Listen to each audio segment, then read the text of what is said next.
Estelle, recognized Estelle for quick, changed into sitting in the motel car parking zone checking her makeup within the visor mirror of her automobile.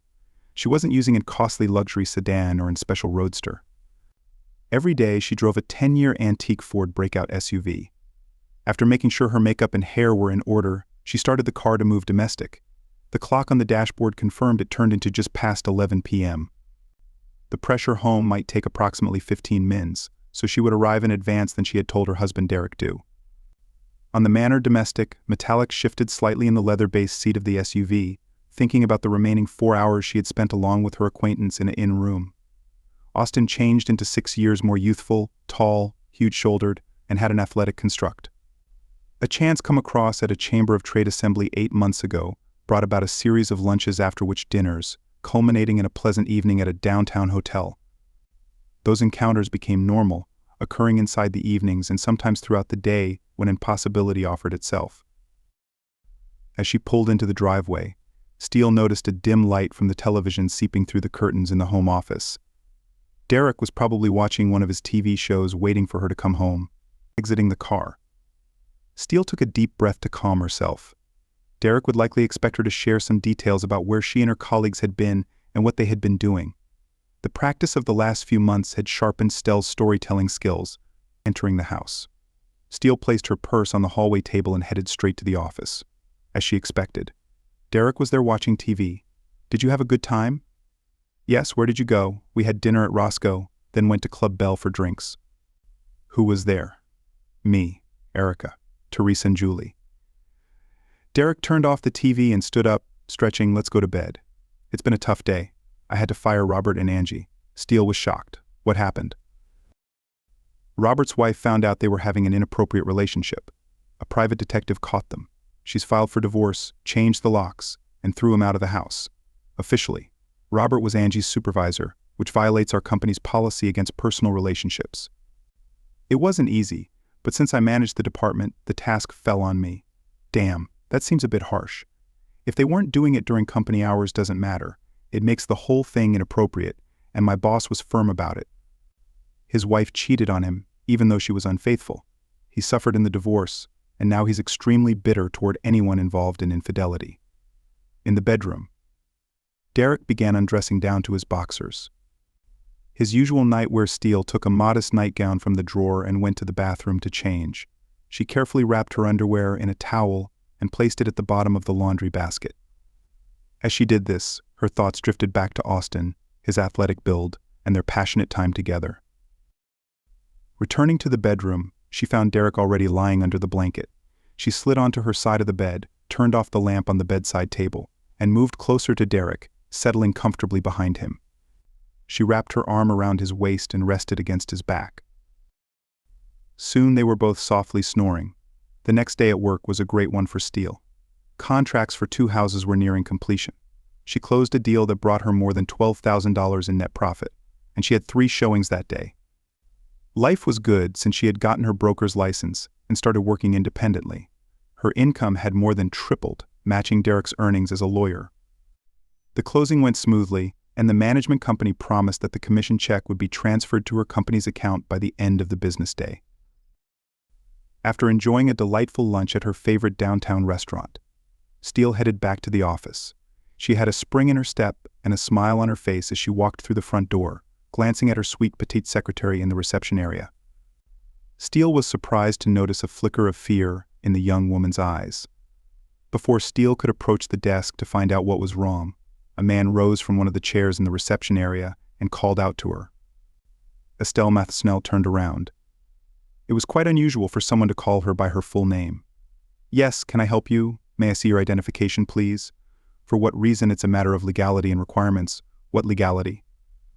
The man sighed. "Ma'am, I must verify your identity before I can proceed with our business."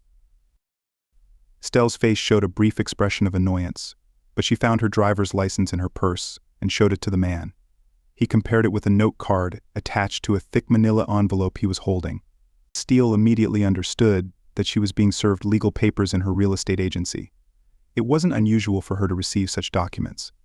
She relaxed a little when the man handed her back her license along with the thick envelope. Receiving legal documents was a common occurrence in the real estate business. M. Matheson, you've been served. Thank you. I assume one of our clients is unhappy with our service. The man gave her an almost apologetic look. Probably he turned and quickly left. Stell watched him go, then turned and headed into her office. She placed her purse on a bookshelf and sat down, tossing the envelope onto her desk. She needed to address a few errors in the reports, but first she wanted to check her email.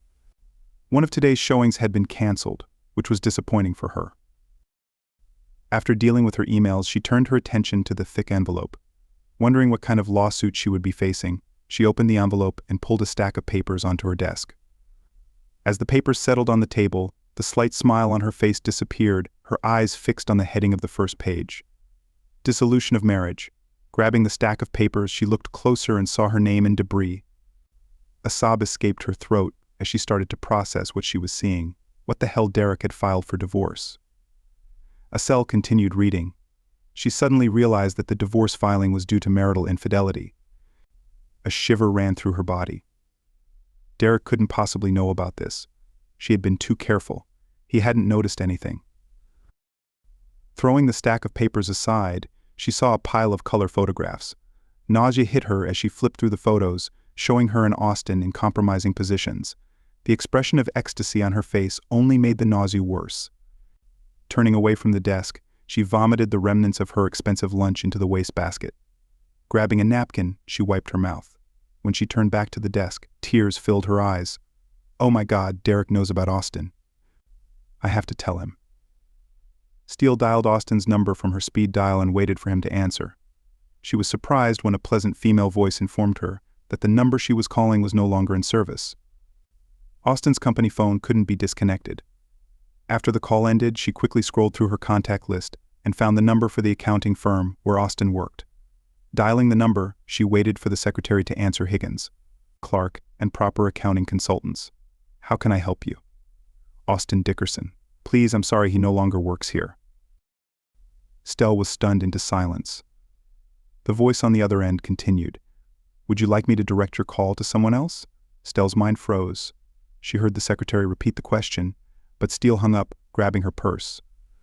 She shoved the papers and photographs back into the envelope and stuffed it inside.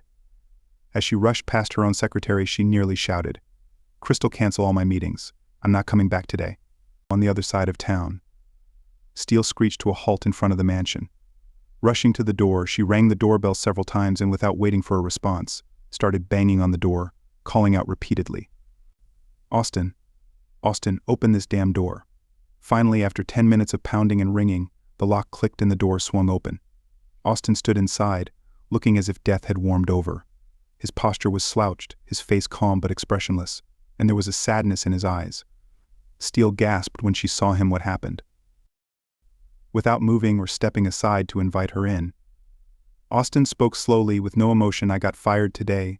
The moment I walked through the door, something about behavior that brought bad publicity to the firm. No warning, no severance, and a promise that I won't get any recommendations. I'll have to move and start over. What I don't understand. What did you do? Apparently, I slept with the wrong married woman. According to Jeff Parsons, the senior partner who I now know plays golf with your husband almost every Saturday, having an affair with a married woman is absolutely unacceptable, especially if her husband is the boss's close friend. Steele leaned against the doorframe. The nausea returned. She heard Austin's voice again and focused just enough to catch his words. Leave, Steele, don't come back. My life is a complete mess right now. The door slammed shut. Steele pressed her back against it, starting to plead. Austin, don't push me away, please. I need you. Derek has filed for divorce. I have nowhere else to go. I don't care. Stell, you can't stay here. Steele couldn't hear anything else. She returned to her car, sat in the driver's seat in a daze, and tried to plan her next move. It took a conscious effort to start the engine. With no clear direction, Steele pulled out. When she finally became aware of her surroundings, she jolted her subconscious had brought her home. Derek's car wasn't in its usual spot, so she pulled in, opened the garage door, and parked inside.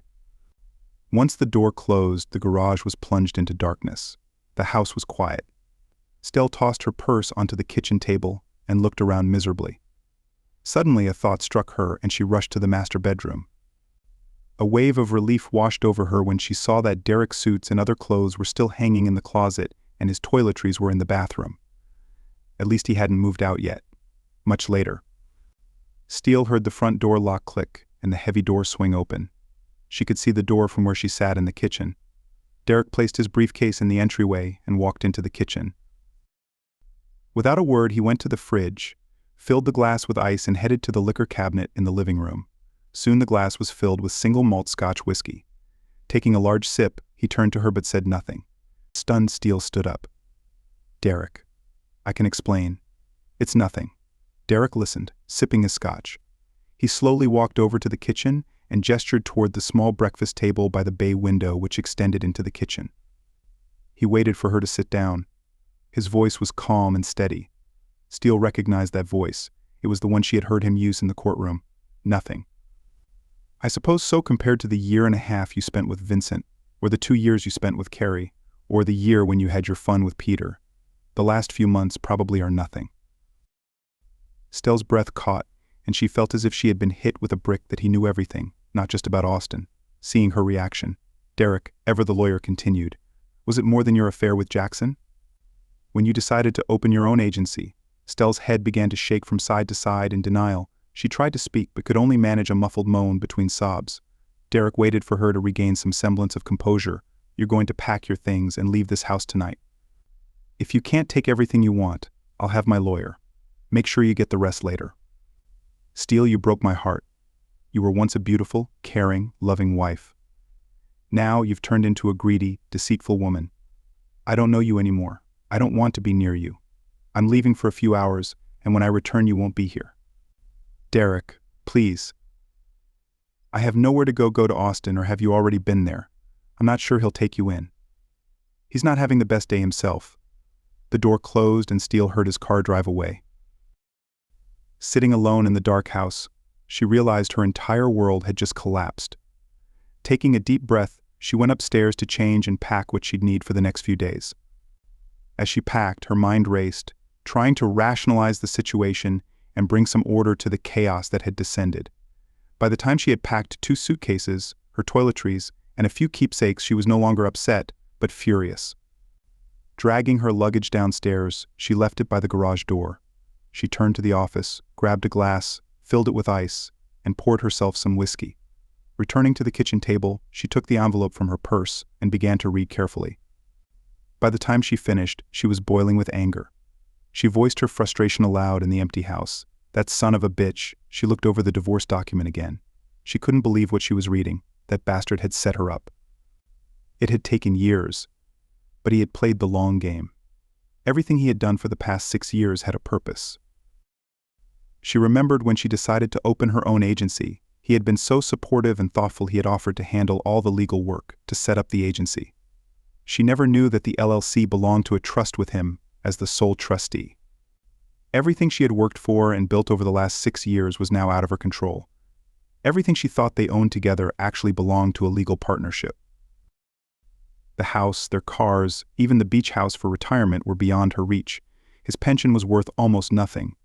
He had funneled most of the funds into trusts for their grandchildren, making them inaccessible to her. For the past 2 years he had been working in the partnership for a pittance. Everything he earned aside from his meager salary was held in trust by the partnership, waiting to be distributed. She had a few personal cash accounts and several personal credit cards. The divorce documents made it clear that Derek's intention was to take everything from her and leave her as destitute as possible. Derek hadn't even had the courage to openly discuss the situation with her. He had simply detonated the divorce proceedings unexpectedly. Her boiling anger transformed into searing hatred. Everyone she thought she could rely on had turned their back on her.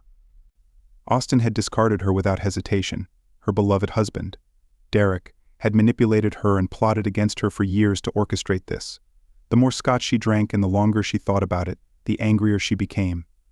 By the time the bottle was empty, her rage had turned cold and calculating. If Derek wanted a war, she would give him one. Her life was over. He had taken everything she held dear and everything she had worked so hard for. It took her only a few minutes to devise her plan. If Derek could drop bombs, she would resort to nuclear weapons. She had nothing left to lose. With no marriage, no husband, no lover, no business, and no future, she felt cornered.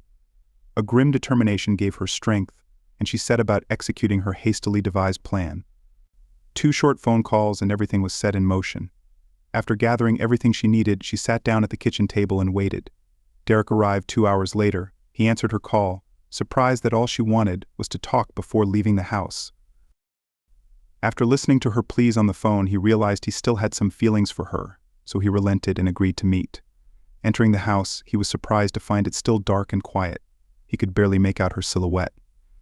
Sitting at the kitchen table, her voice reached him surprisingly soft and soothing, though her words were slightly slurred. "Come in, dear.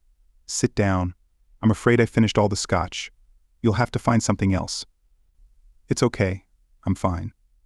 "Then sit down. We'll begin in just a minute." Nodding, he pulled out a chair and sat. He noticed a thick envelope and its contents on the table. An empty whiskey bottle and glass were nearby. Steele appeared calm and relaxed. They sat in silence for almost 10 minutes, neither speaking. Steele watched Derek intently the entire time. Derek looked around in confusion when the doorbell rang. Steele didn't move but called out, "Come in, Austin." Derek was stunned when Steele's most recent lover walked through the door. The look on Austin's face when he saw Derek was almost comical. Steele brought him back to the moment. "Austin, come in and have a seat." Austin, in a daze, crossed the room and sat down at the table. Steele smiled softly. "Good, here. We are a lovely group. I just want you both to know how much I appreciate finally learning who you really are. One of you is a whiny, manipulative jerk and the other is a sneaky coward. You can decide for yourselves who's who. It seems I have no prospects. My business is no longer mine. My lover is no longer my lover, and my husband has declared he's no longer my husband. At this point, I'm alone. I need nothing, and I feel nothing for either of you. Derek, I can't believe you spent so much time and effort setting all of this up. Why didn't you just talk to me? When you found out about Jackson, we could have worked things out. It didn't have to come to this." Steele, there was no going back and there never will be. You know how I feel about loyalty. When you let Jackson take advantage of you in his office, that was it. We were done. I just had to protect myself. Derek didn't notice the fire in Steele's eyes. "Now you, Austin, I thought we had something. We did. We had amazing times together, which ended up costing me more than I bargained for." The smile on Steele's face should have been a warning sign. Austin took it as agreement. Derek thought her smile was a signal of her intent to reconcile. Neither of them was prepared. When Steele picked up Derek's 9mm Sig Sauer from her lap and aimed it at Austin, there was no hesitation. The kitchen echoed with the loud crack of the gun and Austin fell backward with a swift motion. Steele pointed the gun at Derek again. Not a word was spoken. Derek had reacted to the first shot, attempting to rise from his chair. He barely managed to get up before the 9mm's hollow point bullet struck him directly in the heart. He collapsed sideways onto the floor and didn't move again. Steele looked at the 2 bodies on the floor and the 2 suitcases by the door. She weighed her options. She could sit patiently, call 911 and endure the trial and prison sentence that would follow. She could take the 9mm pistol, put it in her mouth, and join the 2 bodies on the floor. Or she could grab the suitcases, the $100,000 in the safe, her passport, the gun, and disappear into the unknown. She might succeed in escaping, or she might not, raising her glass. She drank the last drops of whiskey. She had a decision to make. Thank you for listening until the end. See you in the next episode of English Epics. Take care of yourself and your loved ones. Goodbye.